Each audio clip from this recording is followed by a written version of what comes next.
தொடர்ந்து மேற்கு வடமேற்கு திசையில் நகர்ந்து வலுவிழக்கக்கூடும். அந்நிலையில் நாளை அதிகாலையில் வேதாரண்யத்திற்கும் கடலூருக்கும் இடையே கடக்கக்கூடும். அடுத்து யாரு இந்த பக்கமா? தென்மேற்கு வங்கக்கடல் பகுதியில் நிலை கொண்டிருந்த நடா புயல் கடந்த 6 மணி நேரத்தில் வலுவிழந்து தற்பொழுது ஆழ்ந்த காற்றழுத்த தாழ்வு மண்டலமாக புதுச்சேரிக்கு தென்கிழக்கே சுமார் 210 கிலோமீட்டர் தூரத்தில் நிலை கொண்டுள்ளது. இது அடுத்து வரும் 24 மணி நேரத்தில் மேற்கு வடமேற்கு திசையில் நகர்ந்து தொடர்ந்து வலுவிழக்கக்கூடும். அந்நிலையில் நாளை அதிகாலை 2ஆம் தேதி டிசம்பர் மாதம் கடலூருக்கும் வேதாரண்யத்திற்கும் இடையே கரையை கடக்கும் என்று எதிர்பார்க்கப்படுகிறது. மீனவர்கள் அடுத்து வரும் 24 மணி நேரத்தில் கடலுக்குள் மீன்பிடிக்க செல்ல வேண்டாம் என்று கேட்டுக்கொள்ளப்படுகிறார்கள்.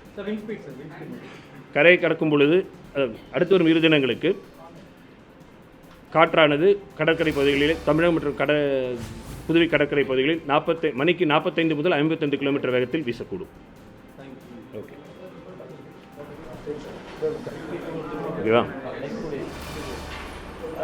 தென்மேற்கு வங்கக்கடல் பகுதியில் நிலை கொண்டிருந்த நடா புயல் கடந்த 6 மணி நேரத்தில் வலுவிழந்து தற்பொழுது ஆழ்ந்த காற்றழுத்த தாழ்வு மண்டலமாக புதுவைக்கு தென்கிழக்கே சுமார் 210 கிலோமீட்டர் தூரத்தில் நிலை கொண்டுள்ளது.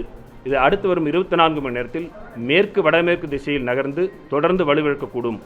அந்நிலையில் நாளை அதிகாலை வேதாரண்யம் மற்றும் கடலூருக்கு இடையில் கரையை கடக்கும் என்று எதிர்பார்க்கப்படுகிறது.